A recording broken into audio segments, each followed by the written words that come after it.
जय हिंद friends, welcome to our YouTube channel. ये पॉलिटी एनसीईआरटी सार संग्रह का सीरीज़ में पॉलिटी का लेक्चर 3 है। तो आइए बिना किसी देरी के स्टार्ट करते हैं। संसद यानी पार्लियामेंट। संविधान के किस अनुच्छेद के अंतर्गत धन विधेयक मनी बिल को परिभाषित किया गया है? तो अनुच्छेद 110 में संविधान के अंतर्गत परिभाषित किया गया किसको? धन विधेयक को। लोकसभा अध्यक्ष अपना त्यागपत्र किसे सौंपता है? लोकसभा उपाध्यक्ष को सौंपता है। संविधान के अनुच्छेद 82 के अनुसार लोकसभा की सीटों का राज्यों के मध्य आवंटन किस वर्ष की जनगणना के आधार पर किया गया है? वर्ष 1971 की जनगणना के आधार पर किया गया है। भारत में लोकसभा का अध्यक्ष स्पीकर लोकसभा सदस्यों में से ही चयनित किया जाता है। राज्यसभा का की एकांतिक शक्ति के अंतर्गत कौन सा अनुच्छेद आता है? तो अनुच्छेद 249। राज्यसभा की एकांतिक शक्ति के अंतर्गत कौन सा अनुच्छेद आता है? अनुच्छेद 249। संविधान की चौथी अनुसूची किस प्रकार के प्रावधान है? संविधान की चौथी अनुसूची में किस प्रकार के प्रावधान है? राज्यसभा में स्थानों का आवंटन से संबंधित। भारतीय संविधान के अंतर्गत संसद के सदस्यों के विशेषाधिकार तथा उन्मुक्तियों प्रिविलेज या इम्यूनिटीज का कौन सा एक प्रावधान निर्धारित करता है? तो अनुच्छेद 105। भारतीय संविधान के अंतर्गत संसद के सदस्यों के विशेषाधिकार तथा उन्मुक्तियों को कौन सा एक प्रावधान निर्धारित करता है? अनुच्छेद 105। लोकसभा और राज्यसभा की गणपूर्ति यानी कोरम सदन की कुल सदस्य संख्या के 1/10 संख्या होती है। यानी जितना मेंबर है उसका 1/10 संख्या होगी तो कोरम पूरा हो जाएगा। राज्यसभा का सदस्य बनने के लिए न्यूनतम आयु कितनी निर्धारित की गई है? तो 30 वर्ष। संसद के किसी सदन का अध्यक्ष उसका सदस्य नहीं होता है, तो राज्यसभा का जो अध्यक्ष होता है वो उस सदन का सदस्य नहीं होता है, जो कि राज्यसभा का जो अध्यक्ष होता है वो उपराष्ट्रपति होता है। और उपराष्ट्रपति जो है राज्यसभा का सदस्य नहीं होता है। आज जगदीप धनखड़ जी पे मतलब अविश्वास प्रस्ताव का ये किया गया है, लागू किया गया था। आगे पता नहीं क्या हुआ है, तो आगे देखते हैं। भारतीय संविधान का कौन सा अनुच्छेद संसद को अंतर्राष्ट्रीय समझौतों को लागू करने के लिए विधि निर्माण करने की शक्ति प्रदान करता है? तो अनुच्छेद 253। भारतीय संविधान का कौन सा अनुच्छेद संसद को अंतर्राष्ट्रीय समझौतों को लागू करने के लिए विधि निर्माण करने की शक्ति प्रदान करता है? अनुच्छेद 253। भारतीय संसद में राष्ट्रपति और संसद के दोनों सदन लोकसभा एवं राज्यसभा सम्मिलित होते हैं। लोकसभा में राज्यवार सीटों का आवंटन 1971 की जनगणना पर आधारित है। यह निर्धारण किस वर्ष तक यथावत रहेगा? तो 2026 तक यथावत रहेगा। लोकसभा के सदस्यों की संख्या 525 से बढ़कर 545 किस संविधान संशोधन द्वारा की गई थी? 31वां संविधान संशोधन द्वारा 525 से बढ़ाकर 545 की गई थी। लोकसभा का कार्यकाल पूरा होने के पहले किसके द्वारा भंग किया जा सकता है? प्रधानमंत्री की अनुशंसा पर राष्ट्रपति द्वारा भंग किया जा सकता है। संसद से संबंधित अनुच्छेद देखते हैं। संबंधित विषय वस्तु और अनुच्छेद क्या क्या है। 79 में संसद का गठन, 80 में राज्यसभा का संघ की संरचना, 81 में लोकसभा की संरचना, 82 में प्रत्येक जनगणना के पश्चात पुनः समायोजन, 83 में संसद के सदनों की अवधि, 84 में संसद की सदस्यता के लिए अर्हता, संसद के सत्र सत्रावसान एवं विघटन 85 में है। 85 में क्या है? संसद के सत्र सत्रावसान एवं विघटन। राष्ट्रपति का सदनों को संबोधित तथा संदेश देने का अधिकार अनुच्छेद 86 में। अनुच्छेद 87 में है राष्ट्रपति का विशेष संबोधन या अभिभाषण। अनुच्छेद 88 में सदनों के संबंध में मंत्रियों और महान्यायवादी के अधिकार। अनुच्छेद 89 में राज्यसभा का सभापति तथा उपसभापति। अनुच्छेद 89 में राज्यसभा का सभापति तथा उपसभापति। अनुच्छेद 90 में राज्यसभा के उपसभापति के पद की रिक्ति त्यागपत्र तथा पद से हटाया जाना। राज्यसभा के उपसभापति के पद की रिक्ति त्यागपत्र तथा पद से हटाया जाना। अनुच्छेद 91 सभापति के कर्तव्य के निर्वहन अथवा सभापति के रूप में कार्य करने की उपसभापति अथवा अन्य व्यक्ति की शक्ति। अनुच्छेद 92। जब राज्यसभा के सभापति अथवा उपसभापति को पद से हटाने का संकल्प विचाराधीन हो तब उसका पीठासीन न होना। जब राज्यसभा के सभापति अथवा उपसभापति को पद से हटाने का संकल्प विचाराधीन हो तब उसका पीठासीन न होना। अनुच्छेद 92। अनुच्छेद 93। लोकसभा का अध्यक्ष तथा उपाध्यक्ष। लोकसभा का अध्यक्ष तथा उपाध्यक्ष। अनुच्छेद 93। लोकसभा का अध्यक्ष तथा उपाध्यक्ष पद की रिक्ति, त्यागपत्र तथा पद से हटाया जाना। अनुच्छेद 94। 93 और 94। लोकसभा का अध्यक्ष उपाध्यक्ष तथा लोकसभा अध्यक्ष उपाध्यक्ष पद की रिक्ति, त्यागपत्र तथा पद से हटाया जाना। अनुच्छेद 95। लोकसभा उपाध्यक्ष अथवा किसी अन्य व्यक्ति को लोकसभा अध्यक्ष के कर्तव्यों का निर्वहन की शक्ति। अनुच्छेद 95। जब लोकसभा अध्यक्ष अथवा उपाध्यक्ष को पद से हटाने का संकल्प विचाराधीन हो तब उसका पीठासीन न होना। अनुच्छेद 96। अनुच्छेद 97 क्या कहता है? सभापति व उपसभापति तथा अध्यक्ष व उपाध्यक्ष के वेतन भत्ते। संसद का सचिवालय 98। संसद का सचिवालय। अनुच्छेद 98।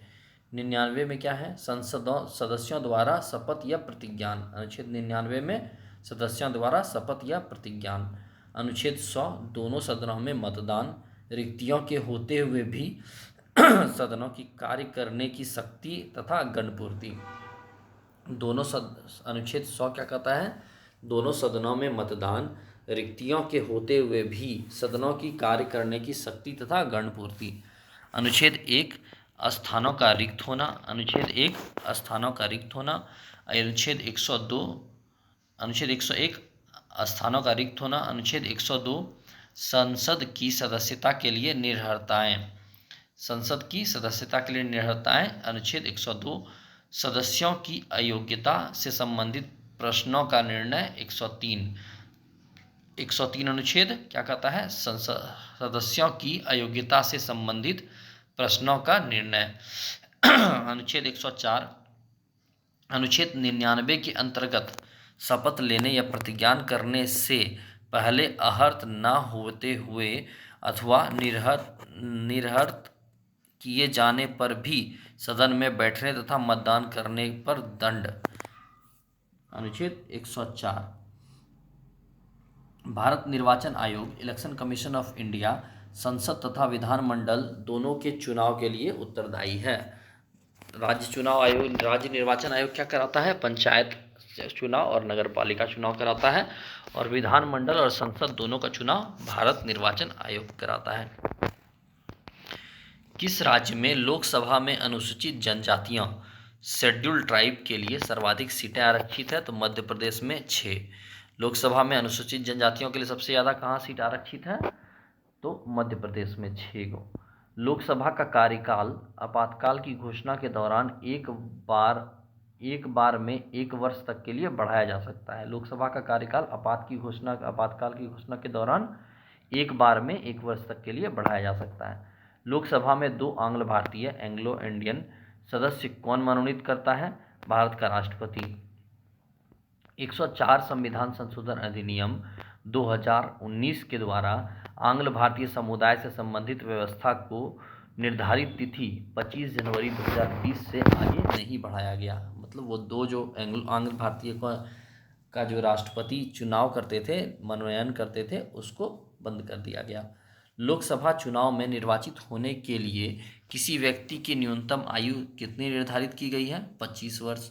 लोकसभा व राज्यसभा के सर्वाधिक प्रतिनिधि भारत के किस राज्य से आते हैं? तो उत्तर प्रदेश से। सबसे ज़्यादा लोकसभा या राज्यसभा का सीट कहाँ है? तो उत्तर प्रदेश में। उत्तर प्रदेश के पश्चात लोकसभा में सर्वाधिक सीट किस राज्य में है? उत्तर प्रदेश के पश्चात लोकसभा में सर्वाधिक सीट महाराष्ट्र में है। राज्यसभा एक अस्थायी सदन है क्योंकि इसे विघटित या समाप्त नहीं किया जा सकता है। क्षेत्रफल की दृष्टि से सबसे बड़ा लोकसभा निर्वाचन क्षेत्र लद्दाख है। परिसीमन के पश्चात उत्तर प्रदेश में मतदाताओं की संख्या की दृष्टि से सबसे बड़ा लोकसभा क्षेत्र कौन सा है? उन्नाव, उत्तर प्रदेश। सबसे बड़ा लोकसभा क्षेत्र परिसीमन के पश्चात उत्तर प्रदेश में कौन सा है? उन्नाव है। लोकसभा का पहला आम चुनाव किस वर्ष हुआ था? तो 25 अक्टूबर 1951 से 21 फरवरी 1952 के मध्य। 25 अक्टूबर 1951 से 21 फरवरी 1952 के मध्य हुआ था। भारत की संचित निधि पर भारित व्यय, राष्ट्रपति के वेतन भत्ते एवं उनसे संबंधित अन्य व्यय, राज्यसभा के सभापति, उपसभापति, लोकसभा के अध्यक्ष और उपाध्यक्ष के वेतन तथा भत्ते, ऐसे ऋण या भार जिनका दायित्व भारत सरकार पर है, उच्चतम न्यायालय के न्यायाधीशों के वेतन भत्ते एवं पेंशन तथा उच्च न्यायालय के न्यायाधीशों का पेंशन, भारत के नियंत्रक एवं महालेखा परीक्षक का वेतन भत्ते एवं पेंशन, ऐसे अन्य व्यय जो संविधान अथवा संसद द्वारा निर्मित किसी विधि द्वारा इस संबंध में भारित घोषित किया जाए। यदि लोकसभा के सभी सदस्य बहुमत से संकल्प पारित कर दें तो लोकसभा अध्यक्ष को उसके कार्यकाल की समाप्ति के पूर्व उसके पद से हटाया जा सकता है। एक वर्ष में लोकसभा के कम से कम कितने सत्र सेशन बुलाए जाते हैं? 2। राज्यसभा के सदस्य का कार्यकाल कितने वर्ष का होता है? 6 वर्ष का होता है। प्रोटेम स्पीकर की नियुक्ति राष्ट्रपति द्वारा की जाती है। उसका कर्तव्य नवनिर्वाचित लोकसभा सदस्यों को शपथ दिलाना है। 18वीं लोकसभा में प्रोटेम स्पीकर भर्तृहरि महताब थे। 18वीं लोकसभा के प्रोटेम स्पीकर भर्तृहरि महताब हैं। लोकसभा अध्यक्ष स्पीकर अपने निर्णायक मत कास्टिंग वोट का प्रयोग कब करता है? किसी विधेयक प्रस्ताव के पक्ष में एवं विपक्ष में बराबर मत के होने की स्थिति में। लोकसभा के प्रथम अध्यक्ष कौन थे? तो जीवी मावलंकर थे। लोक लेखा समिति नियंत्रक एवं महालेखा परीक्षक की रिपोर्ट की जांच करती है तथा उस पर अंतिम रिपोर्ट तैयार करके संसद के पटल पर रखती है। लोक लेखा समिति का क्या काम है? नियंत्रण एवं महालेखा परीक्षक की रिपोर्ट की जांच करती है तथा उस पर अंतिम रिपोर्ट तैयार करके संसद के पटल पर रखती है। प्राक्कलन समिति का कार्यकाल कितना होता है? 1 वर्ष। प्राक्कलन समिति का कार्यकाल 1 वर्ष होता है। राज्यसभा के सदस्य किसके द्वारा चुने जाते हैं? राज्य की विधानसभाओं द्वारा। राज्यसभा के सदस्य राज्य की विधानसभाओं द्वारा चुने जाते हैं।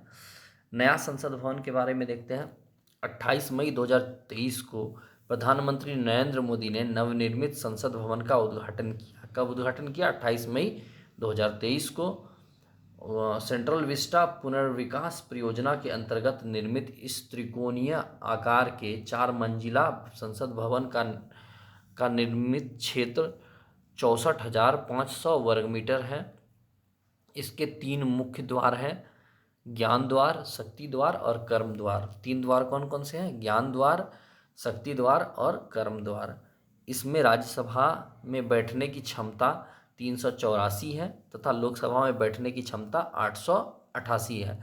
संयुक्त सदन अधिवेशन में बैठने की व्यवस्था 1272 है। लोकसभा का आंतरिक हिस्सा राष्ट्रीय पक्षी मोर तथा राज्यसभा का आंतरिक हिस्सा राष्ट्रीय फूल कमल पर आधारित है। लोकसभा का आंतरिक हिस्सा राष्ट्रीय पक्षी मोर पर तथा राज्यसभा का आंतरिक हिस्सा राज्यसभा का आंतरिक हिस्सा राष्ट्रीय फूल कमल पर आधारित है। मतलब राज्यसभा जो है कमल फूल पर आधारित है और लोकसभा मोर पर आधारित है। संसद परिसर में राष्ट्रीय वृक्ष बरगद स्थापित है। संसद परिसर में राष्ट्रीय वृक्ष बरगद स्थापित है। पुराने संसद भवन को अब संविधान सदन के नाम से जाना जाएगा। पुराने संसद भवन को अब संविधान सदन के नाम से जाना जाएगा। प्रत्येक वित्त विधेयक धन विधेयक नहीं होता है, परंतु प्रत्येक धन विधेयक वित्त विधेयक होता है। विशेषाधिकार समिति में दोनों सदनों से कुल कितने सदस्य होते हैं? तो 25। लोकसभा से 15 और राज्यसभा से 10। विशेषाधिकार समिति में 25 सदस्य होते हैं, लोकसभा से 15, राज्यसभा से 10। संसद में सरकारी विधेयक गवर्नमेंट बिल मंत्री द्वारा, जबकि गैर सरकारी विधेयक नॉन गवर्नमेंट बिल मंत्री के अतिरिक्त किसी भी सदस्य द्वारा प्रस्तुत किया जा सकता है। राष्ट्रपति द्वारा राज्यसभा में कितने व्यक्ति मनोनीत किए जाते हैं, नॉमिनेट किए जाते हैं? 12।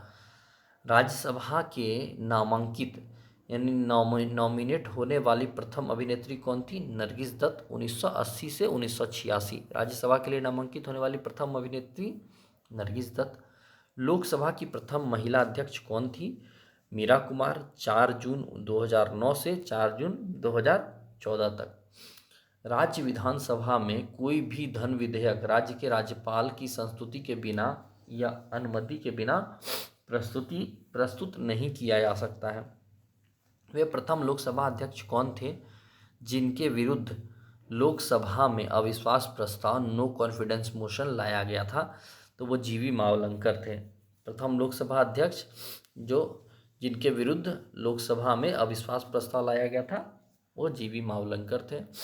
लोकसभा का सचिवालय किसके नियंत्रण में होता है? लोकसभा अध्यक्ष। भारतीय राजनीतिक व्यवस्था में कौन सर्वोच्च है? तो संविधान सर्वोच्च है। भारत की संसदीय प्रणाली किस मॉडल पर आधारित है?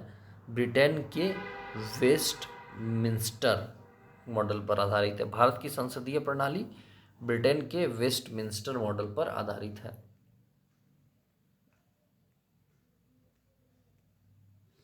धन विधेयक संसद के किस सदन में पुनः स्थापित इंट्रोड्यूस किया जाता है? केवल लोकसभा में। धन विधेयक राज्य विधानमंडल के किस सदन में प्रस्तुत किया जा सकता है? केवल विधानसभा में। बजट की रूपरेखा किस विभाग द्वारा तैयार की जाती है? आर्थिक कार्य विभाग द्वारा। करों और सरकारी कामकाज के निर्वाह में हुई अन्य प्राप्तियों से संघीय सरकार को प्राप्त होने वाला राजस्व किस निधि में जमा होता है? भारत की संचित निधि में जमा होता है। करों और सरकारी कामकाज के निर्वाह में हुई अन्य प्राप्तियों से संघीय सरकार को प्राप्त होने वाला राजस्व किस निधि में जमा होता है? भारत की संचित निधि में। आर्थिक सर्वेक्षण इकोनॉमिक सर्वे प्रतिवर्ष संसद में कब प्रस्तुत किया जाता है? आगामी वर्ष के बजट के प्रस्तुतिकरण से पूर्व। आर्थिक सर्वेक्षण आगामी वर्ष के बजट के प्रस्तुतिकरण से पूर्व संसद में पेश किया जाता है। कोई विधेयक धन विधेयक है अथवा नहीं, इसका निर्णय कौन करता है? लोकसभा अध्यक्ष। भारत की संचित निधि से धन निकालने के लिए संसद का अनुमोदन अनिवार्य है। भारत की संचित निधि से धन निकालने के लिए संसद का अनुमोदन अनिवार्य है। लेखानुदान वोट ऑन अकाउंट संघ सरकार को किस प्रकार की अनुमति प्रदान है? निश्चित अवधि के लिए लेखानुदान संघ सरकार को किस प्रकार की अनुमति प्रदान करता है? निश्चित अवधि के लिए भारत की संचित निधि से धन निकालने की। निश्चित अवधि के लिए भारत की संचित निधि से धन निकालने की लेखानुदान जो है संघ सरकार को अनुमति देता है। साधारण विधेयक एवं धन विधेयक में तुलना देखते हैं। आइए देखते हैं साधारण विधेयक और धन विधेयक। इसे लोकसभा साधारण विधेयक में इसे लोकसभा या राज्यसभा में कहीं भी प्रस्तावित किया जा सकता है। धन विधेयक को केवल लोकसभा में प्रस्तावित किया जा सकता है। साधारण विधेयक इसे मंत्री अथवा गैर सरकारी सदस्य दोनों द्वारा प्रस्तुत किया जा सकता है। धन विधेयक इसे केवल सरकार के किसी मंत्री द्वारा ही प्रस्तुत किया जा सकता है। साधारण विधेयक इसे सदन में प्रस्तुत करने से पूर्व राष्ट्रपति की अनुमति आवश्यक नहीं है। धन विधेयक इसे सदन में राष्ट्रपति की संस्तुति से ही पूरा स्थापित किया जा सकता है। साधारण विधेयक इसे राज्यसभा द्वारा संशोधित या अस्वीकृत किया जा सकता है। धन विधेयक को राज्यसभा द्वारा संशोधित या अस्वीकृत नहीं किया जा सकता है। साधारण विधेयक इसे राज्यसभा अधिकतम 6 माह के लिए रोक सकती है और धन विधेयक इसे राज्यसभा अधिकतम 14 दिनों के लिए रोक सकती है। राज्यसभा यानी साधारण विधेयक को राज्यसभा में भेजने के लिए लोकसभा अध्यक्ष के द्वारा प्रमाणित किए जाने की आवश्यकता नहीं होती है। इसे लोकसभा अध्यक्ष के द्वारा यानी धन विधेयक को लोकसभा अध्यक्ष के द्वारा धन विधेयक के रूप में प्रमाणित किए जाने की आवश्यकता होती है। साधारण विधेयक दोनों सदनों में असहमति की स्थिति में राष्ट्रपति दोनों सदनों की संयुक्त बैठक बुला सकता है इसे दोनों सदनों में पारित होने के बाद राष्ट्रपति के लिए हस्ताक्षर के लिए भेजा जाता है। धन विधेयक में इसमें दोनों सदनों के बीच असहमति का कोई अवसर ही नहीं होता है, इसलिए संयुक्त बैठक का कोई प्रावधान नहीं है। इसे केवल लोकसभा से पारित होने के बाद राष्ट्रपति के हस्ताक्षर के लिए भेजा जाता है। यह विधेयक, साधारण विधेयक जो है, यह विधेयक लोकसभा में अस्वीकृत होने पर सरकार को त्यागपत्र देना पड़ सकता है यदि इसे मंत्री ने प्रस्तुत किया हो।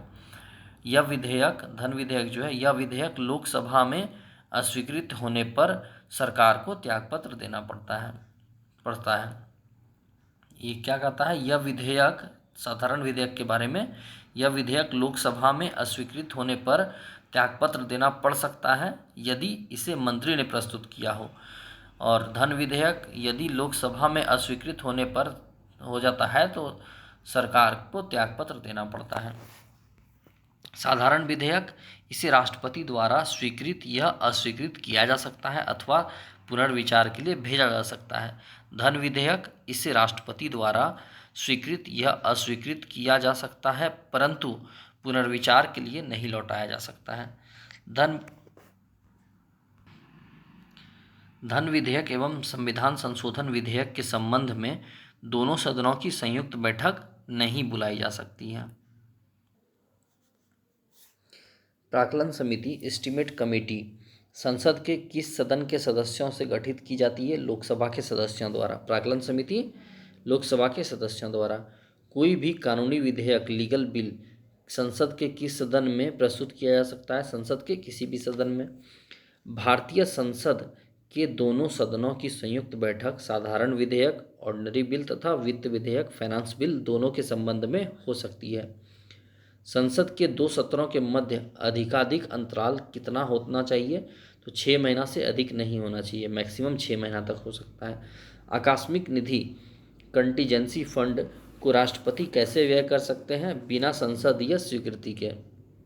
लोकसभा में विधेयक पर आम बहस किस वाचन में होती है?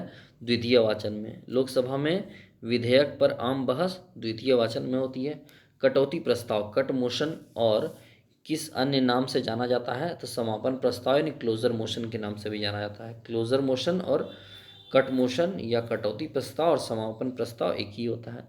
यदि कोई धन विधेयक लोकसभा द्वारा स्वीकृत कर दिया जाए तो राज्यसभा इसे अधिक से अधिक कितनी अवधि तक रोक सकती है? तो 14 दिन तक। यदि वार्षिक संघीय बजट, यूनियन बजट, लोकसभा द्वारा पारित न हो तो प्रधानमंत्री अपनी मंत्रिपरिषद सहित त्यागपत्र दे देता है। लोकसभा तथा राज्यसभा के संयुक्त अधिवेशन, ज्वाइंट सेशन की अध्यक्षता कौन करता है? लोकसभा अध्यक्ष करता है। संसद की किस समिति में राज्यसभा का प्रतिनिधित्व नहीं होता है? प्राक्कलन समिति में।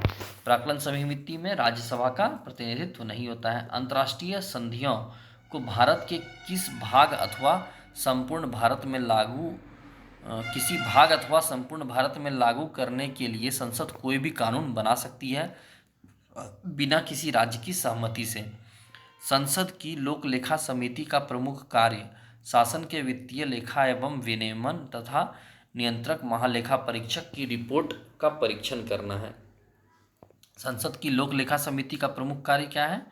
शासन के वित्तीय लेखा एवं विनियमन तथा नियंत्रक महालेखा परीक्षक की रिपोर्ट का परीक्षण करना। भारतीय संसद किसके माध्यम से प्रशासन, एडमिनिस्ट्रेशन पर नियंत्रण करती है?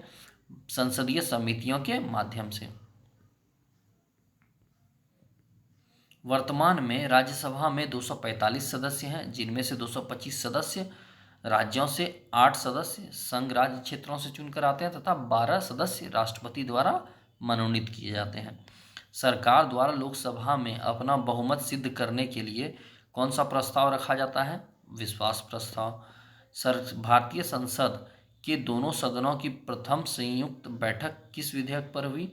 दहेज उन्मूलन विधेयक, डॉरी एबोल्यूशन बिल, वर्ष 1961 में। वर्ष 1961 में दहेज उन्मूलन विधेयक पर प्रथम संयुक्त बैठक हुई थी। लोक लेखा समिति अपनी रिपोर्ट किसे प्रस्तुत करती है? लोकसभा अध्यक्ष को। लोक लेखा समिति किसे प्रस्तुत करती है अपना रिपोर्ट? लोकसभा अध्यक्ष को। संसद में लोक लेखा समिति पब्लिक अकाउंट्स कमेटी के अध्यक्ष की नियुक्ति किसके द्वारा की जाती है? लोकसभा के अध्यक्ष के द्वारा की जाती है। संसद विधानसभा के किसी भी सदस्य की सदस्यता तब समाप्त समझी जाती है जब वह सदन को सूचित किए बिना लगातार 60 दिन तक अनुपस्थित रहता है। संसद राज्य सूची के किस विषय पर कानून बना सकती है? यदि राज्यसभा ऐसा संकल्प पारित करती है। संसद राज्य सूची के किस विषय पर कानून कब बना सकती है? किसी विषय पर, तो यदि राज्यसभा ऐसा संकल्प पारित करती है तब बना सकती है। किसी मंत्री के विरुद्ध विशेषाधिकार प्रस्ताव प्रिविलेज मोशन लाया जा सकता है जब वह मंत्री किसी मामले के तथ्यों को रोकता है या तथ्यों का गलत वर्णन देता है। संसद द्वारा वर्ष 1989 ईस्वी में निर्मित कानून के अनुसार एक नागरिक के वयस्क होने की आयु कितनी है? तो 18 वर्ष। 1989 में 21 वर्ष से घटाकर 18 वर्ष वोट देने का आयु कर दिया गया था। लोकसभा में शून्यकाल की अवधि अधिक से अधिक कितनी हो सकती है? 1 घंटा। संसद में स्थगन प्रस्ताव एडजॉर्नमेंट मोशन लाने का उद्देश्य सार्वजनिक महत्व के अति आवश्यक मुद्दों पर बहस करना है। संसद में स्थगन प्रस्ताव एडजॉर्नमेंट मोशन लाने का उद्देश्य सार्वजनिक महत्व के अति आवश्यक मुद्दों पर बहस करना है। भारतीय संसद की संप्रभुता किसके द्वारा प्रतिबंधित है? न्यायिक समीक्षा से। भारतीय संसद की संप्रभुता किसके द्वारा प्रतिबंधित है? न्यायिक समीक्षा से। संसद व्यवस्था में शून्यकाल 0 आवर किस देश की देन है? भारत की। संसद व्यवस्था में शून्यकाल 0 आवर किस देश की देन है? भारत की। सदन में कार्यवाही का प्रथम घंटा क्या कहलाता है? प्रश्नकाल कहलाता है। लोक लेखा समिति पब्लिक अकाउंट कमेटी में कुल 22 सदस्य होते हैं, जिसमें 15 लोकसभा से तथा 7 राज्यसभा से लिए जाते हैं। अब देखते हैं सर्वोच्च न्यायालय, सुप्रीम कोर्ट। उच्चतम न्यायालय का अधिकार क्षेत्र बढ़ाने का अधिकार किसके पास है? संसद के पास है। भारत के सर्वोच्च न्यायालय की स्थापना कब हुई थी? 28 जनवरी 1950 को हुई थी। भारत के सर्वोच्च न्यायालय के कार्यवाहक मुख्य न्यायाधीश की नियुक्ति कौन करता है? राष्ट्रपति। भारत के सर्वोच्च न्यायालय के कार्यवाहक मुख्य न्यायाधीश की नियुक्ति कौन करता है? राष्ट्रपति। सर्वोच्च न्यायालय में मुख्य न्यायाधीश सहित कुल कितने न्यायाधीश हो सकते हैं? तो 34। दूरसंचार विवाद निपटान एवं अपील अधिकरण telecom dispute settlement and appellate tribunal TDSAT के निर्णयों को केवल सुप्रीम कोर्ट में चुनौती दी जा सकती है। दूरसंचार विभाग निपटान एवं अपील प्राधिकरण जो है उसको केवल सुप्रीम कोर्ट में चुनौती दी जा सकती है। उच्चतम न्यायालय के न्यायाधीशों के वेतन का निर्धारण किसके द्वारा किया जाता है? संसद द्वारा। सर्वोच्च न्यायालय के न्यायाधीशों की नियुक्ति किसके द्वारा की जाती है? राष्ट्रपति के द्वारा। सर्वोच्च न्यायालय के न्यायाधीशों की नियुक्ति किसके द्वारा की जाती है? राष्ट्रपति के द्वारा। उच्चतम न्यायालय के न्यायाधीशों की संख्या में वृद्धि करने की शक्ति किसे प्राप्त है? तो संसद को। उच्चतम न्यायालय के न्यायाधीश किस प्रक्रिया के द्वारा हटाए जा सकते हैं? राष्ट्रपति के द्वारा संसद की अनुशंसा पर। उच्चतम न्यायालय के न्यायाधीश किस प्रक्रिया द्वारा हटाए जा सकते हैं? राष्ट्रपति द्वारा संसद की अनुशंसा पर। सेवानिवृत्ति के पश्चात सर्वोच्च न्यायालय के न्यायाधीश किसी भी न्यायालय में वकालत नहीं कर सकते हैं। सामान्यतः उच्चतम न्यायालय सभी मामलों की सुनवाई नई दिल्ली में करता है, परंतु किसके अनुमोदन से वह किसी अन्य स्थान पर सुनवाई कर सकता है? राष्ट्रपति के अनुमोदन से। सर्वोच्च न्यायालय के न्यायाधीशों की सेवानिवृत्ति रिटायरमेंट की आयु कितनी है? 65 वर्ष है। भारतीय संविधान का कौन सा अनुच्छेद संवैधानिक विवाद में सर्वोच्च न्यायालय के अपीलीय क्षेत्राधिकार अपीलिएट जुरिस्डिक्शन से संबंधित है? 134 का ए। भारतीय संविधान का कौन सा अनुच्छेद संवैधानिक विवाद में सर्वोच्च न्यायालय के अपीलीय क्षेत्राधिकार अपीलिएट जुरिस्डिक्शन से संबंधित है? अनुच्छेद 134 का 1। उच्चतम न्यायालय में संविधान के निर्वाचन से संबंधित मामले की सुनवाई करने के लिए न्यायाधीशों की संख्या कम से कम कितनी होनी चाहिए, तो 5 होनी चाहिए।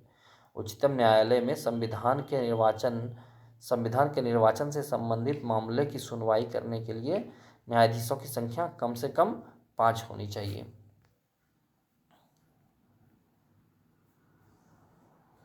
सर्वोच्च न्यायालय संबंधी महत्वपूर्ण अनुच्छेद। संविधान के भाग 5 में अनुच्छेद 124 से 147 तक सर्वोच्च न्यायालय से संबंधित प्रावधान किए गए हैं। अनुच्छेद 124 में सर्वोच्च न्यायालय की स्थापना एवं गठन, एस्टेब्लिशमेंट एंड कंपोजिशन संबंधी प्रावधान है। अनुच्छेद 126 के अंतर्गत कार्यकारी मुख्य न्यायाधीश एक्टिंग चीफ जस्टिस की नियुक्ति की जाती है। अनुच्छेद 127 के अंतर्गत तदर्थ न्यायाधीशों एडहॉक जज की नियुक्ति की जा सकती है। अनुच्छेद 128 के अंतर्गत सेवानिवृत्त न्यायाधीशों को भी सर्वोच्च न्यायालय की बैठक में उपस्थित होने के लिए बुलाया जा सकता है। अनुच्छेद 128 सेवानिवृत्त न्यायाधीशों को भी सर्वोच्च न्यायालय की बैठकों में उपस्थित होने के लिए बुलाया जा सकता है। अनुच्छेद 129 उच्चतम न्यायालय को अभिलेख न्यायालय कोर्ट ऑफ रिकॉर्ड घोषित करता है। उच्चतम न्यायालय को अभिलेख न्यायालय कोर्ट ऑफ रिकॉर्ड घोषित करता है। अनुच्छेद 129। अनुच्छेद 130 उच्चतम न्यायालय का स्थान सीट ऑफ सुप्रीम कोर्ट निर्धारित करने की मुख्य न्यायाधीश की शक्ति। उच्चतम न्यायालय का स्थान सीट ऑफ सुप्रीम कोर्ट निर्धारित करने की मुख्य न्यायाधीश की शक्ति को 130 अनुच्छेद में व्यक्त किया गया है। अनुच्छेद 131 में उच्चतम न्यायालय की आरंभिक या मूल अधिकारिकता ओरिजिनल ज्यूरिसडिक्शन का विवरण है। उच्चतम न्यायालय की आरंभिक या मूल अधिकारिकता अनुच्छेद 131 में। अनुच्छेद 136 में अपील के लिए उच्चतम न्यायालय की विशेष अनुमति स्पेशल लीव टू अपील का प्रावधान है। अनुच्छेद 136 में अपील के लिए उच्चतम न्यायालय की विशेष अनुमति स्पेशल लीव टू अपील का प्रावधान है। अनुच्छेद 137 में उच्चतम न्यायालय की अपने निर्णयों के पुनर्विचार रिव्यू की शक्ति के विषय में उल्लेख है। अनुच्छेद 137 में रिव्यू पुनर्विचार का उल्लेख है। अनुच्छेद 141 के अनुसार उच्चतम न्यायालय द्वारा घोषित विधि सभी न्यायालयों पर बाध्यकारी होती है। अनुच्छेद 141 के अनुसार अनुच्छेद 143 राष्ट्रपति की उच्चतम न्यायालय से परामर्श कंसल्ट करने की शक्ति का वर्णन है। अनुच्छेद 143 राष्ट्रपति की उच्चतम न्यायालय से परामर्श यानी कंसल्ट करने की शक्ति का वर्णन है। अनुच्छेद 145 के अंतर्गत उच्चतम न्यायालय को राष्ट्रपति के अनुमोदन से न्यायालय की कार्य पद्धति एवं प्रक्रिया प्रैक्टिस एंड प्रोसीजर को विनियमित करने के लिए नियम रूल बनाने की शक्ति दी गई है। अनुच्छेद 145 के अंतर्गत उच्चतम न्यायालय को राष्ट्रपति के अनुमोदन से न्यायालय की कार्य पद्धति एवं प्रक्रिया को विनियमित करने के लिए नियम बनाने की शक्ति दी गई है। अनुच्छेद 146 के अंतर्गत उच्चतम न्यायालयों के अधिकारियों एवं सेवकों की नियुक्ति संबंधी प्रावधान किए गए हैं। सुप्रीम कोर्ट के न्यायाधीशों के वेतन भत्ते व पेंशन भारत की संचित निधि कंसोलिडेटेड फंड ऑफ इंडिया पर भारित होते हैं। केंद्र और राज्य के मध्य होने वाली विवादों का निर्णय करने की भारत के उच्चतम न्यायालय की शक्ति आती है इसके मूल अधिकारिता के अंतर्गत। उच्चतम न्यायालय ने संविधान के मूल ढांचों का सिद्धांत किस वाद में प्रतिपादित किया था? केशवानंद भारती बनाम केरल राज्य 1973। इसके प्रिंट में थोड़ा सा मिस्टेक है तो कोई नहीं, मैनेज करेंगे थोड़ा सा, क्योंकि बुक में ही ऐसा है तो हम क्या कर सकते हैं। उच्चतम न्यायालय के संविधान के मूल ढांचों का सिद्धांत किस वाद में प्रतिपादित किया गया था? केशवानंद भारती बनाम केरल राज्य 1973। केवल सर्वोच्च न्यायालय में तदर्थ न्यायाधीशों की नियुक्ति अपॉइंटमेंट ऑफ एडहॉक जजेस का प्रावधान है। संविधान का कौन सा अनुच्छेद उच्चतम न्यायालय को उसके द्वारा दिए गए निर्णय अथवा आदेश के पुनर्विलोकन रिव्यू हेतु अधिकृत करता है? अनुच्छेद 137। भारत में संविधान की मूल संरचना बुनियादी ढांचा के सिद्धांत का स्रोत है न्यायिक समीक्षा। भारत में संविधान की मूल संरचना यानी बुनियादी ढांचा के सिद्धांत का स्रोत है न्यायिक समीक्षा। संविधान की व्याख्या करने का अंतिम अधिकार किसे है? सर्वोच्च न्यायालय को। उच्च न्यायालय और उच्चतम न्यायालय की अधिकारिता के अंतर्गत कौन से मामले आते हैं? मूलाधिकार का परिवर्तन। भारतीय संविधान का संरक्षण कंस्टोडियन कौन कहलाता है? तो सर्वोच्च न्यायालय। न्यायाधीशों को प्राप्त उन्मुक्तियां। अनुच्छेद 121 उच्चतम न्यायालय तथा उच्च न्यायालयों के न्यायाधीश के आचरण के संबंध में संसद में चर्चा पर प्रतिबंध लगाता है। इसके अनुसार उच्चतम न्यायालय तथा उच्च न्यायालय के किसी न्यायाधीश द्वारा अपने कर्तव्य के निर्वहन में किए गए किसी आचरण के विषय में संसद में कोई चर्चा नहीं होगी, किंतु जब ऐसे न्यायाधीशों को हटाने का प्रस्ताव संसद पर विचार में चल रहा हो तो उससे संबद्ध आचरण पर संसद में चर्चा की जा सकेगी। न्यायालय की अवमानना। भारतीय संविधान के अनुच्छेद 129 में सर्वोच्च न्यायालय तथा अनुच्छेद 215 में उच्च न्यायालय की अवमानना के संबंध में सख्तियों का प्रावधान है। 129 में सर्वोच्च न्यायालय और 215 में उच्च न्यायालय की अवमानना यानी कंटेम्प्ट ऑफ कोर्ट का प्रावधान है। न्यायाधीशों पर प्रतिबंध रिस्ट्रिक्शंस ऑन जजेस। कोई व्यक्ति जो उच्चतम न्यायालय के न्यायाधीश रह चुका है भारत में किसी न्यायालय या प्राधिकारी के समक्ष वकालत या कार्य प्लीड और एक्ट नहीं कर सकता है। अनुच्छेद 124 का 7 कहता है। भारत के प्रथम दलित मुख्य न्यायाधीश कौन थे? तो न्यायमूर्ति के जी बालकृष्णन प्रथम दलित मुख्य न्यायाधीश थे। संविधान की व्याख्या से संबंधित सभी विवाद सर्वोच्च न्यायालय के समक्ष किस अधिकारिता के अंतर्गत आते हैं? प्रारंभिक क्षेत्राधिकार के अंतर्गत आते हैं। संविधान की व्याख्या से संबंधित सभी विवाद सर्वोच्च न्यायालय के समक्ष किस अधिकारिता के अंतर्गत आते हैं? प्रारंभिक क्षेत्राधिकार के अंतर्गत। कानूनी मामले पर उच्चतम न्यायालय से किसे परामर्श लेने का अधिकार है? राष्ट्रपति को। अनुच्छेद 143 के अंतर्गत। मूल अधिकार व्यक्ति को जैसा उससे सबसे अच्छा लगे उस तरह अपनी जिंदगी की रूपरेखा तैयार करने के लिए सक्षम बनाता है। यह धारणा गोलकनाथ बनाम स्टेट ऑफ पंजाब में उच्चतम न्यायालय ने व्यक्त की थी। भारतीय संविधान के किस अनुच्छेद के अंतर्गत सर्वोच्च न्यायालय भारतीय नागरिकों के मौलिक अधिकारों की सुरक्षा करता है? अनुच्छेद 32। सर्वोच्च न्यायालय के अपीलीय क्षेत्राधिकार अपीलिएट जुरिस्डिक्शन को 4 भागों में बांटा जा सकता है। संवैधानिक विषयों से जुड़ी अपीलें अनुच्छेद 132, सिविल विषयों से जुड़ी अपीलें अनुच्छेद 133, आपराधिक विषयों से जुड़ी अपीलें 134, विशेष अनुमति से की जाने वाली अपीलें अनुच्छेद 136। सर्वोच्च न्यायालय के न्यायाधीश नियुक्त होने के लिए किसी व्यक्ति को कम से कम कितने वर्ष तक उच्च न्यायालय में वकालत करना चाहिए? तो 10 वर्ष तक। सर्वोच्च न्यायालय के न्यायाधीश की नियुक्त होने के लिए किसी व्यक्ति को कम से कम कितने वर्ष तक उच्च न्यायालय में वकालत करनी चाहिए? 10 वर्ष तक। न्यायिक पुनरावलोकन जुडिशियल रिव्यू का अर्थ यह है कि सर्वोच्च न्यायालय राज्य के ऐसे कानून जो संविधान के विपरीत हों उसे असंवैधानिक घोषित कर सकता है।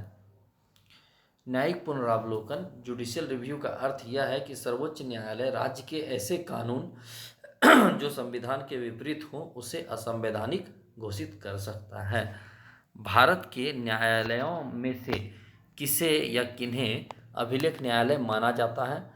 उच्च न्यायालय एवं उच्चतम न्यायालय को अभिलेख न्यायालय माना जाता है। लोकहितवाद PIL पब्लिक इंटरेस्ट लिटिगेशन की संकल्पना का उद्गम किस देश से हुआ? संयुक्त राज्य अमेरिका। लोकहितवाद की संकल्पना संयुक्त राज्य अमेरिका से हुआ था।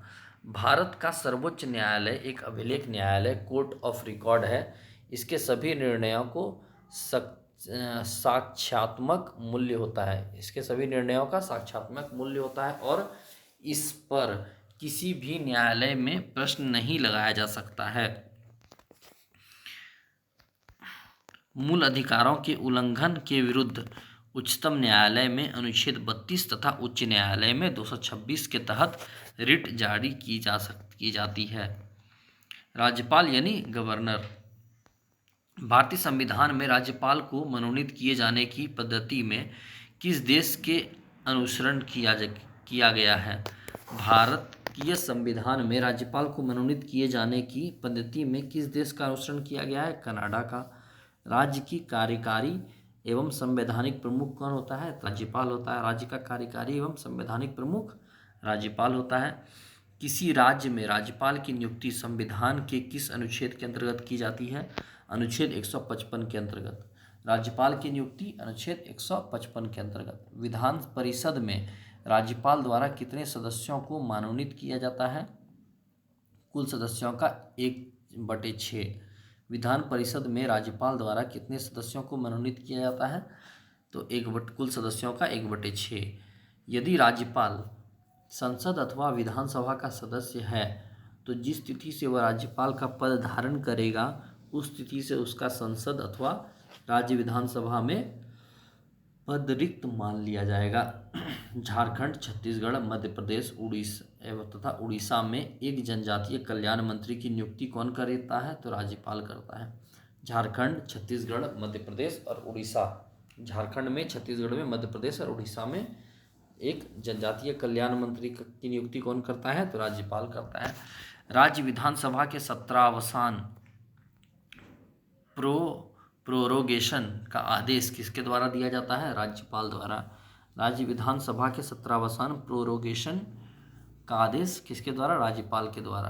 राज्यपाल किससे सलाह कर जिला न्यायाधीशों की नियुक्ति, स्थानांतरण और प्रोन्नति कर सकता है? उच्च न्यायालय। राज्यपाल किससे सलाह कर जिला न्यायाधीशों की नियुक्ति, स्थानांतरण और प्रोन्नति कर सकता है? तो उच्च न्यायालय।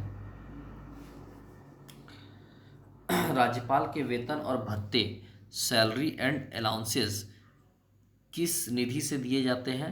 राज्य की संचित निधि से। राज्यपाल के वेतन और भत्ते राज्य की संचित निधि से दिए जाते हैं। भारत के संविधान में राज्य के राज्यपाल के विरुद्ध अभियोग चलाने का प्रावधान नहीं है। भारत के संविधान में राज्य के राज्यपाल के विरुद्ध अभियोग चलाने का प्रावधान नहीं है। राज्यपाल किस अनुच्छेद के अंतर्गत राष्ट्रपति के विचार के लिए विधेयक को आरक्षित रख सकता है? तो आर्टिकल 200 के अंतर्गत जो है राष्ट्रपति के विचार के लिए राज्यपाल किसी भी विधेयक को आरक्षित रख सकता है। वर्तमान में राज्यपाल का मासिक वेतन कितना है? 3.5 लाख रुपया, 3,50,000 रुपया।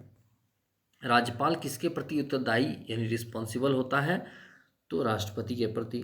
7वें संविधान संशोधन अधिनियम 1956 के अनुसार एक व्यक्ति को 2 या 2 से अधिक राज्यों का राज्यपाल नियुक्त किया जा सकता है। राज्यपाल पुनर्नियुक्ति के भी योग्य होता है। 1956 में 7वां संविधान संशोधन में क्या कहा गया कि 2 या 2 से अधिक राज्यों का राज्यपाल एक हो सकता है। सरोजिनी नायडू ने राज्यपाल को सोने के पिंजड़े में निवास करने वाली चिड़िया की संज्ञा दी थी। सरोजिनी नायडू ने राज्यपाल को सोने के पिंजड़े में निवास करने वाली चिड़िया की संज्ञा दी थी। राज्यपाल द्वारा की जाने वाली नियुक्तियां, राज्य के महाधिवक्ता एडवोकेट जनरल की नियुक्तियां, राज्य लोकसभा आयोग के अध्यक्ष एवं सदस्यों की नियुक्ति और राज्य निर्वाचन आयोग के अध्यक्ष एवं अन्य सदस्यों की नियुक्ति, विश्वविद्यालय के उपकुलपति वाइस चांसलर की नियुक्ति, राज्य वित्त आयोग का गठन। राज्यपाल उच्च न्यायालयों के न्यायाधीशों की नियुक्ति के विषय में राष्ट्रपति को परामर्श देता है। राज्यपाल उच्च न्यायालय के न्यायाधीशों की नियुक्ति के विषय में राष्ट्रपति को परामर्श देता है। राज्यपाल को राज्य लोक सेवा आयोग के सदस्य को निलंबित करने का अधिकार भी प्राप्त है। राज्य लोक सेवा आयोग के सदस्यों को निलंबित करने का अधिकार भी प्राप्त है। जम्मू एवं कश्मीर के उपराज्यपाल की नियुक्ति कौन करता है? तो भारत का राष्ट्रपति। जम्मू एवं कश्मीर के उपराज्यपाल की नियुक्ति भारत का राष्ट्रपति। भारत में राज्यपाल बनने वाली पहली महिला कौन थी? सरोजिनी नायडू। राज्य विधानसभाओं में आंग्ल भारतीय समुदाय के लिए प्रतिनिधित्व का प्रावधान भारत के संविधान के किस अनुच्छेद द्वारा किया गया है? अनुच्छेद 333 के द्वारा। 104वें संविधान संशोधन के द्वारा स्थगित। राज्य विधानसभाओं में आंग्ल भारतीय समुदाय के लिए प्रतिनिधित्व का प्रावधान भारत के संविधान के किस अनुच्छेद द्वारा किया गया है? तो 333, जो कि 104वें संविधान संशोधन द्वारा जिसको स्थगित कर दिया गया। राज्यपाल से संबंधित प्रमुख अनुच्छेद देखते हैं। अनुच्छेद 153 राज्य के राज्यपाल। अनुच्छेद 154 राज्य की कार्यपालिका शक्ति का राज्यपाल में निहित होना। 160 आकस्मिक परिस्थितियों में राज्यपाल के कार्य। 161 क्षमादान तथा कुछ मामले में दंडादेश के निलंबन, परिहार या लघुकरण की राज्यपाल की शक्ति। अनुच्छेद 163 मंत्रिपरिषद द्वारा राज्यपाल को सलाह एवं सहयोग देना। 163 द्वारा मंत्रिपरिषद द्वारा राज्यपाल को सलाह एवं सहयोग देना। अनुच्छेद 163। अनुच्छेद 200 राज्य विधानसभा द्वारा पारित विधेयकों पर राज्यपाल की अनुमति राष्ट्रपति के विचारार्थ आरक्षित रखना। अनुच्छेद 201 विचार के लिए आरक्षित विधेयक पर राष्ट्रपति की कार्यवाही। अनुच्छेद 213 राज्यपाल की अध्यादेश जारी करने की शक्ति। अनुच्छेद 233 राज्यपाल द्वारा जिला न्यायाधीशों की नियुक्ति। आइए अब देखते हैं स्टेट लेजिस्लेटिव यानी राज्य विधानमंडल। भारत में राज्य विधानमंडलों स्टेट लेजिस्लेटिव का उच्च सदन काउंसिल ऑफ स्टेट कौन सा है? तो विधान परिषद। राज्यों के वित्तीय लेखाओं पर कौन नियंत्रण रखता है? नियंत्रण एवं महालेखा परीक्षक CAG। राज्य में उच्च सदन विधान परिषद की स्थापना या समाप्ति संबंधित राज्य की विधानसभा द्वारा पूर्ण बहुमत से पारित प्रस्ताव और संसद द्वारा साधारण बहुमत से पारित प्रस्ताव के द्वारा की जाती है। राज्य में उच्च सदन विधान परिषद की स्थापना या समाप्ति संबंधित राज्य की विधानसभा द्वारा पूर्ण बहुमत से पारित प्रस्ताव और संसद द्वारा साधारण बहुमत से पारित प्रस्ताव के द्वारा की जाती है। विधान परिषद लेजिस्लेटिव काउंसिल किसी साधारण विधेयक को अधिकतम कितने समय तक रोक सकती है? तो 4 माह। विधान परिषद किसी साधारण विधेयक को 4 माह तक के लिए रोक सकती है। राज्य मंत्री परिषद से संबंधित महत्वपूर्ण अनुच्छेद। अनुच्छेद 163 राज्यपाल को सलाह एवं सहायता के लिए मंत्री परिषद का गठन का प्रावधान। अनुच्छेद 164 राज्य के मंत्रिमंडल का सामूहिक उत्तरदायित्व विधानसभा के प्रति। अनुच्छेद 166 राज्य सरकार के कार्य का संचालन। अनुच्छेद 167 राज्यपाल को सूचना प्रदान करने का मुख्यमंत्री का कर्तव्य।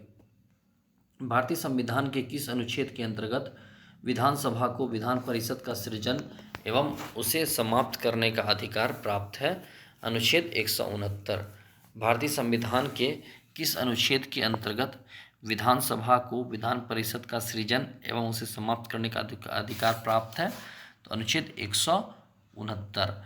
राज्य की विधानसभाओं में सदस्यों की संख्या किस अनुच्छेद में निर्धारित की गई है? अनुच्छेद 170। विधानसभाओं में सदस्यों की संख्या किस अनुच्छेद में निर्धारित की गई है? अनुच्छेद 170। राज्य विधानसभा के निर्वाचन का संचालन कौन करता है? तो भारत का निर्वाचन आयोग। राज्य विधान परिषद को भंग नहीं किया जा सकता, परंतु इसे समाप्त किया जा सकता है।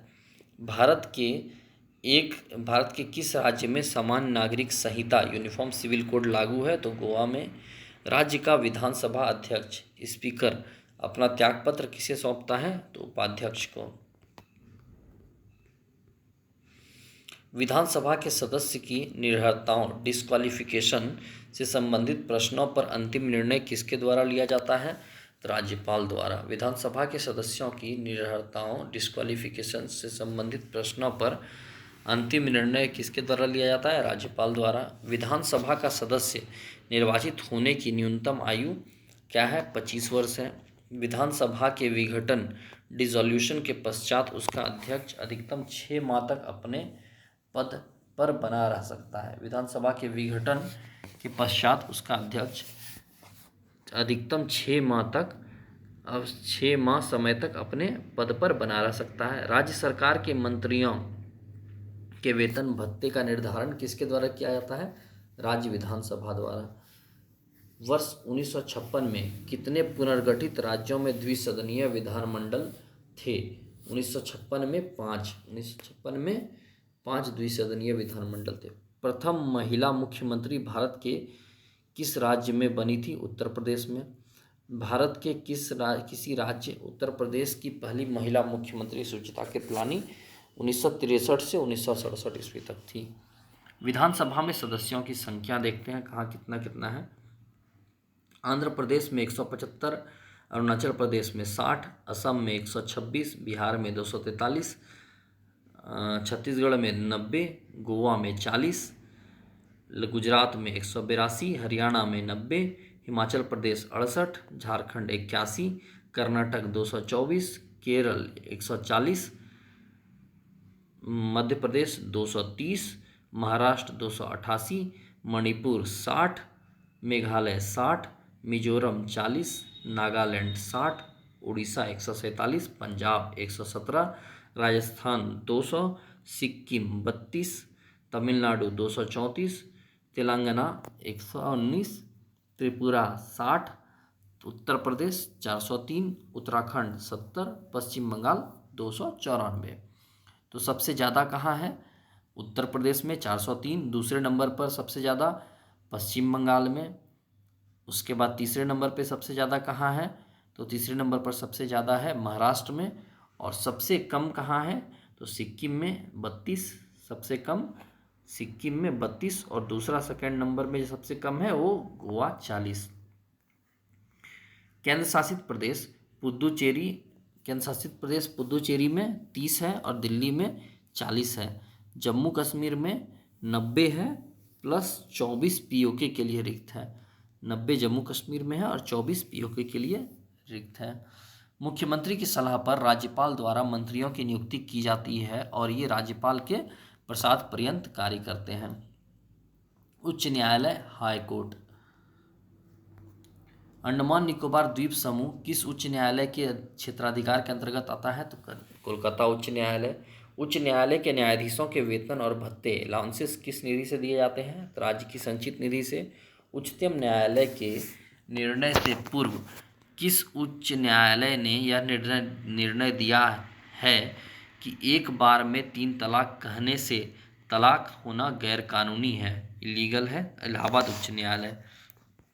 न्यायाधीशों को हटाने की प्रक्रिया में 3 सदस्यीय समिति भारत के मुख्य न्यायाधीश, सीजेआई या उच्चतम न्यायालय का कोई अन्य वरिष्ठ न्यायाधीश, दूसरा उच्च न्यायालय का मुख्य न्यायाधीश और एक प्रख्यात विधिवेत्ता।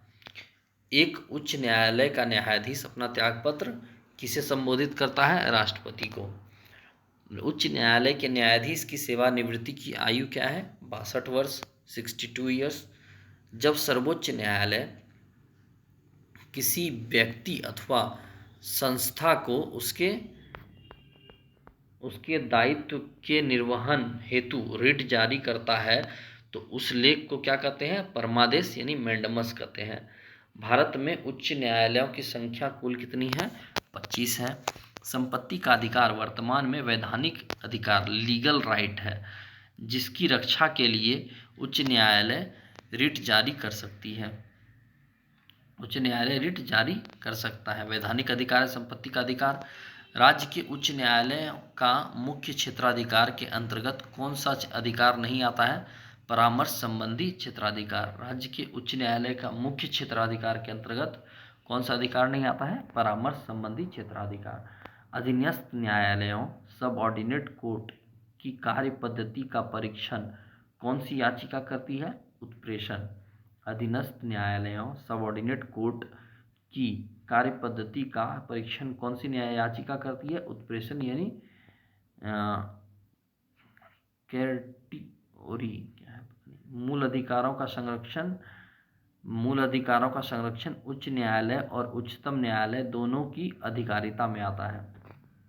भारत के संविधान के अनुसार जिला न्यायाधीश डिस्ट्रिक्ट जज के अंतर्गत कौन सम्मिलित नहीं होता है? अधिकरण न्यायालय, ट्रिब्यूनल जज।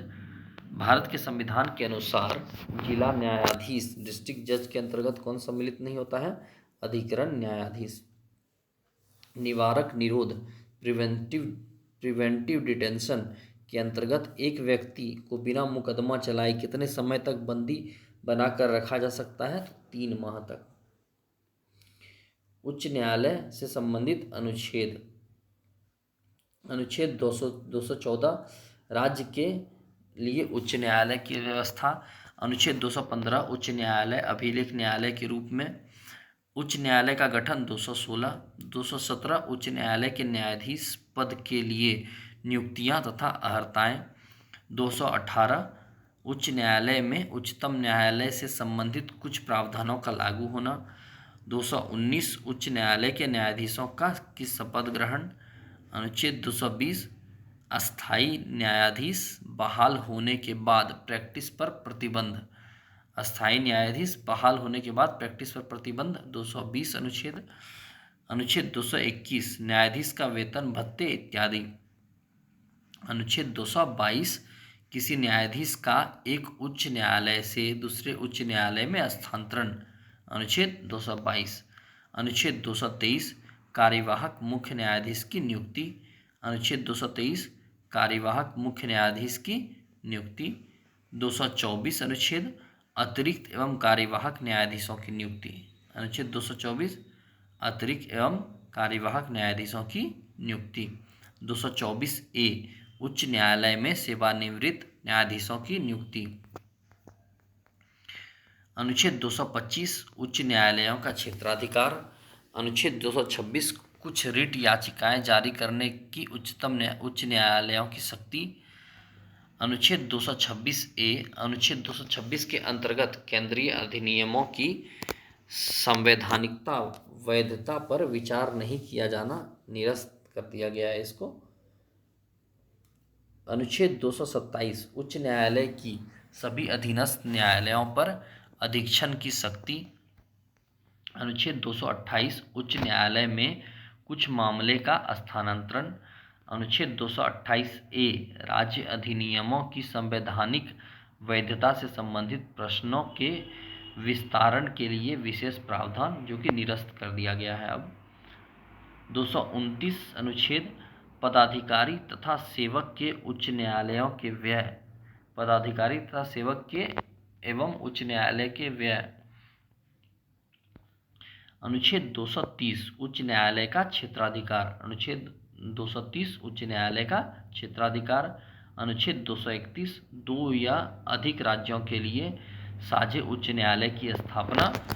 अनुच्छेद 231 उच्च न्यायालय के न्यायाधीशों को पेंशन भारत की संचित निधि कंसोलिडेटेड फंड ऑफ इंडिया से दी जाती है। उच्च न्यायालय के न्यायाधीशों को पेंशन भारत के संचित निधि से दी जाती है। उच्च न्यायालय पीठ की अवस्थिति और क्षेत्राधिकार देखते हैं, कहाँ क्या क्या है। कोलकाता 1862 में स्थापित हुआ। सबसे पहला कोलकाता 1862 में स्थापित हुआ। पश्चिम बंगाल अंडमान निकोबार द्वीप समूह क्षेत्राधिकार इसका है। मुख्य पीठ कहाँ और खंडपीठ कहाँ है? कोलकाता। पोर्ट ब्लेयर में खंडपीठ है। बॉम्बे यानी मुंबई 1862 में स्थापित हुआ। महाराष्ट्र दादर नगर हवेली तथा दमन दीव और गोवा के लिए 1862 में। और मुंबई मुख्य पीठ है। नागपुर पणजी और औरंगाबाद में खंडपीठ है। मद्रास 1862 में। तमिलनाडु एवं पुदुचेरी क्षेत्राधिकार है। मद्रास में इसका मुख्य पीठ है। कर्नाटक 1884 कर्नाटक राज्य के लिए ही सिर्फ।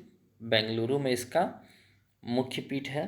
इलाहाबाद 1866 ईस्वी में। उत्तर प्रदेश में प्रयागराज लखनऊ में खंडपीठ है। प्रयागराज में मुख्य पीठ है और खंडपीठ लखनऊ में है। तो पहला 3 कोलकाता, बम्बई और मद्रास में 1862 में। चौथा है 1866 में उत्तर प्रदेश प्रयागराज लखनऊ में, जिसका ब्रांच मतलब मुख्य पीठ है प्रयागराज में और लखनऊ में खंडपीठ है। पटना 1916 ईस्वी में। ये है बिहार में, इसका क्षेत्राधिकार और मुख्य पीठ जो है पटना में है। जम्मू कश्मीर एवं लद्दाख जो है 1928 में जम्मू कश्मीर एवं लद्दाख के लिए। श्रीनगर व जम्मू, इसका श्रीनगर व जम्मू दोनों ब्रांच है। मध्य प्रदेश 1956 में मध्य प्रदेश के लिए। जबलपुर इसका मुख्य पीठ है और इंदौर व ग्वालियर में खंडपीठ है। पंजाब व हरियाणा 1966 ईस्वी में। पंजाब व हरियाणा था चंडीगढ़ के लिए, चंडीगढ़ इसका मुख्य पीठ है। गुवाहाटी 1948 ईस्वी में।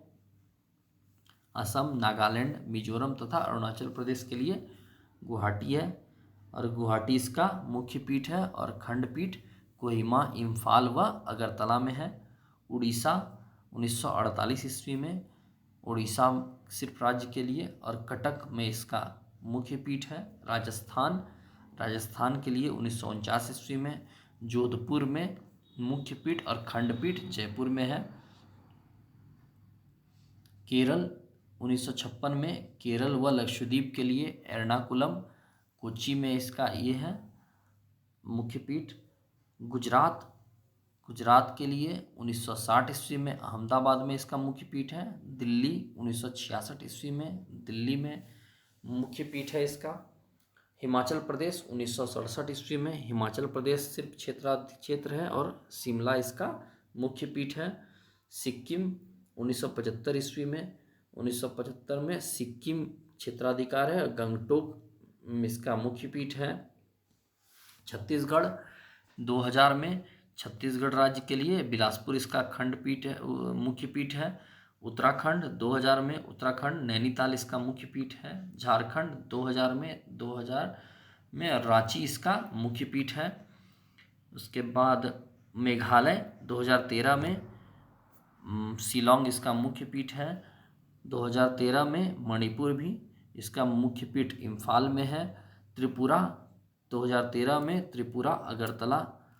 तेलंगाना 2019 में तेलंगाना और हैदराबाद में इसका मुख्य पीठ है। आंध्र प्रदेश 2019 में आंध्र प्रदेश के लिए अमरावती इसका मुख्य पीठ है। विशेष जो है 7 केंद्र शासित प्रदेश विभिन्न राज्यों के उच्च न्यायालय के अंतर्गत आते हैं। विशेष में क्या है, और 6 उच्च न्यायालय इलाहाबाद, बॉम्बे, गुवाहाटी, मध्य प्रदेश व राजस्थान की एक अस्थायी खंडपीठ है। 6 उच्च न्यायालय इलाहाबाद, बॉम्बे, गुवाहाटी, मध्य प्रदेश, मद्रास व राजस्थान की एक अस्थायी खंडपीठ है। केवल कर्नाटक उच्च न्यायालय मुख्य पीठ बेंगलुरु की 2 सर्किल खंडपीठ है, धारवाड़ और गुलबर्गा। इलाहाबाद उच्च न्यायालय का गठन कब हुआ था? 1866 ईस्वी में। न्यायालय में कार्यवाही लंबित होने की दशा में लागू की जाती है प्रतिषेध। न्यायालय में कार्यवाही लंबित होने की दशा में लागू की जाती है प्रतिषेध यानी प्रोहिबिशन। उच्च न्यायालय की अधीक्षण शक्ति में सैन्य न्यायालय मिलिट्री कोर्ट शामिल नहीं है। उच्च न्यायालय की अधीक्षण शक्ति में सैन्य न्यायालय मिलिट्री कोर्ट शामिल नहीं है। नागरिक के मूल अधिकारों से जुड़े मामले उच्च न्यायालय की किस अधिकारिता के अंतर्गत आते हैं? मूल अधिकारिता के अंतर्गत। उच्च न्यायालय की प्रथम महिला न्यायाधीश अन्ना चांडी तथा प्रथम महिला मुख्य न्यायाधीश लीला सेठ थी। तो इसी के साथ लेक्चर 3 कंप्लीट होता है इंडियन पॉलिटी का। एनसीईआरटी सार संग्रह का ये सीरीज़ चल रहा है। अगर आप लोगों को वीडियो पसंद आ रहा हो तो प्लीज़ वीडियो को लाइक ज़रूर कीजिएगा, चैनल को सब्सक्राइब कीजिएगा और कुछ अगर कमेंट करना हो तो आप कमेंट कर सकते हैं। कमेंट आप लोगों के लिए ओपन है। Thank you. जय हिंद फ्रेंड्स।